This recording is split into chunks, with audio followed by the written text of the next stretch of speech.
Today is upgrade day, and we are going to be installing all of this Victron equipment over in our front storage in this episode of Travels with Delaney. Welcome back, everyone. My name's Patrick, and if you're new here, we've been RVing now for 20 years. We've owned 12 RVs, everything from a 13-foot teardrop all the way up to a 35-foot fifth wheel, and currently we're in our brand new 2024 Alliance Avenue 29RL. It came with a solar on the roof, and we brought our 600 amp hours of lifetime batteries, but we need an inverter, and I know just the person to call to get the job done. And that's Myron from Landstar RV, who did our last install. So Myron, are you ready to do this one more time? You betcha. I promise this time I'm gonna keep this RV longer so you don't have to do it again. So on the last one, for those of you who saw that video, we actually installed everything in the pass-through storage. But on this particular one, we're gonna do it a little bit different. We're gonna install everything right up front. It's gonna save us some room in our pass-through storage. And the other thing is, this time, we are gonna be using parts and pieces that we didn't use in the last one. So you wanna tell everybody, what are we gonna do as far as how are we wiring this one up different than the last one? Last time we just connected the inverter and the charge controller and everything to the battery bank, but this time we're going to use a Lynx distributor, and then we're going to connect it to the Lynx distributor and then to the battery. That way we don't have all the cables going to the battery. It's going to really clean up everything in terms of like the batteries, make it a lot easier if we need to get those batteries out. It's just going to be just basic cabling on the batteries. Everything else is going to be in that Lynx distribution. So, all right. And that is some big wire, because we are hooking up, once again, the Victron Multiplus II. That's a, well, they call it a 3,000 watt inverter. I'm not sure it actually does a full 3,000 watts, but I will tell you, it is going to run this entire RV, including our AC. And with those 600 amp hours of lifetime battery, we're not gonna be able to run the AC all day, but we could definitely run it for a while to cool down the RV. So I will let you know that the batteries were installed when we picked up the RV by Corey up at King's Campers in Wausau, Wisconsin.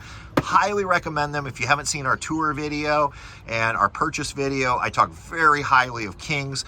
I just asked him to throw these batteries in and hook one up to get us home, and what Corey ended up doing for us was he took out the plastic tray that normally the lead acids go in, put in a metal plate, reinforced from the underside, even bracketed them in, so that saves Myron a lot of time that he doesn't have to mess with those. Now this one did come with a Renogy charge controller, but we're switching that out. I'm a big fan of Victron, and so we're gonna put in a Victron. Everything's going Victron on this install. And the inverter's here. I like that. I think that's gonna be a good layout.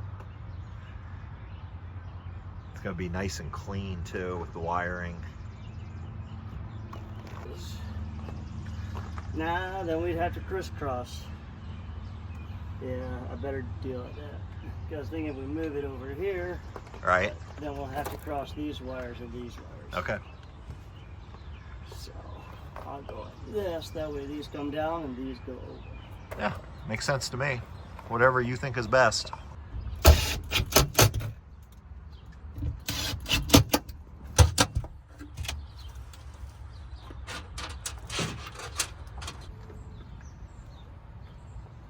So now the install is coming along really good. We have our wires coming in from the solar panels into a circuit breaker now, and from that circuit, we can use that circuit breaker to basically shut off anything coming in from the solar if we ever need to. And then that runs over to our brand new Victron charge controller, and then from there down to the distribution. And you can see right around the corner, the install of the Victron Multiplus II is right over there. And eventually we'll all lead back to those 600 amp hours of lifetime battery. All right, Myron has got part one done for us. The solar is all hooked up, the distribution panel's in, the Victron charge controller, and so now he's gonna have to come back on another day. It's a new day.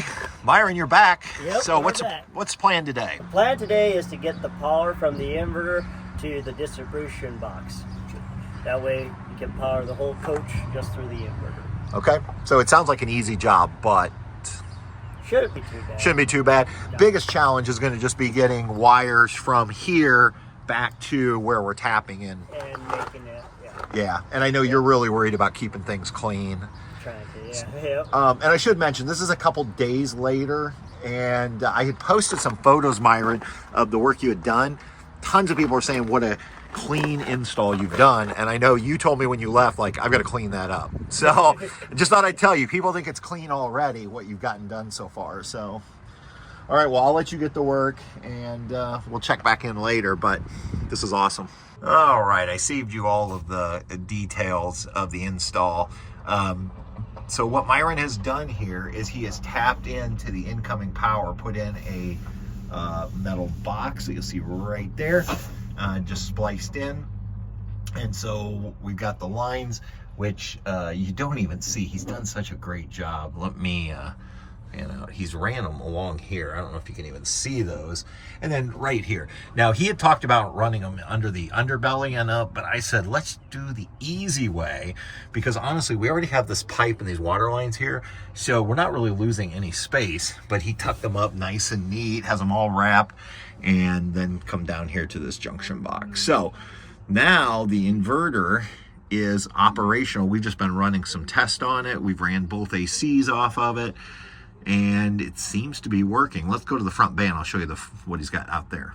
And here we go with the final product. So we've got the Multiplus II right here. You can see those wires coming out. That's where they run through. And then you can see our distributor, Lynx distributor right there. Our solar chargers up there. We have the breaker box, and it's just a clean look. In fact, the only thing that's not clean looking is the work that I did, which is I hooked up our repeater for our tire minder. I just have it alligator clipped on. But what I'll do is I'll end up mounting this someplace. So, but otherwise, what a clean install. This thing looks amazing. And now with the 600 amp hours and the solar, we'll be able to run some AC if we need to. And we can just we literally run the whole coach off of these batteries. Now, the RV came with 320 watts of solar up top, and we had 450 on the last Alliance. So what we're probably going to need to do is we'll probably add maybe another 200 watt panel, put us a little over 500 then, and we should be good to go. We're never going to be running the AC for long periods of time, but at least we can run it for a little bit of time, like at a Cracker Barrel or Harvest Host if we want to. But more importantly, if the power to go out when Truman and Bess are here alone, this thing just kicks right on over. It's going to keep the AC running and keep them cool till we get back. So it's just a really good system. Now, it's not for everyone. A lot of people don't want to spend this kind of money for it. If you're always going to be plugged in an RV park, you definitely do not need this kind of setup. But if you do want to do some overnight boondocking or off-grid camping, like at a Cracker Barrel, a Harvest Host, or out on BLM land, that's where it comes in really nice. Number one, Myron, thank you so much. As always, your work is phenomenal. So you want to just give a quick recap on the whole system for everybody? Yeah, we put in a Victron 3000 watt inverter with a Lynx distributor, and yeah, this 3000 watt inverter is a 50 amp inverter, so they'll be able to power the whole coach with it and run both ACs, and hopefully they'll be able to spend a few nights back in the woods. Now, let's say somebody doesn't need that much. Let's say they're just going to spend one night at Cracker Barrel on the road. Maybe they don't have 600 amp hours. They only maybe have 100 or 200 amp hours. They could go with a smaller inverter that would still give them the overnight power for things like CPAP machines and things like that. Yeah, then you could put in a 1000 watt or something like that, or 2000. And you could do whatever. You can customize the package to whatever their needs are. Yeah, and we can, if somebody wants to get up to the coach where you run 3 ACs, we'll put in the two 3000 watt inverters. We'll have split phase, and yeah, we can do that as well. So really no project too small or too big in terms of this. And we're currently have 320 watts of solar that came with the RV. We'll probably end up adding another couple hundred just for our battery bank. Another 200 would be nice. Yeah. With the 600 amp hours of battery. All right. So, well, again, doesn't matter what your needs are, whether you need repairs, you just want Myron to look over your RV, maintenance. I've had friends do that, where they just wanted you to check it out and make sure everything's looking good. You're available. And we'll put your number right here on the screen for everybody. They can give you a call. Or then they can go to landstarrv.com and have a website there. Oh, perfect. So, yeah. All right, well, thank you so much. I really appreciate it. Thank you, Patrick. Like and subscribe. I appreciate that. All right, everybody, until next time, we'll see ya on down the road. Travels with Delaney. We'll see you on down the road.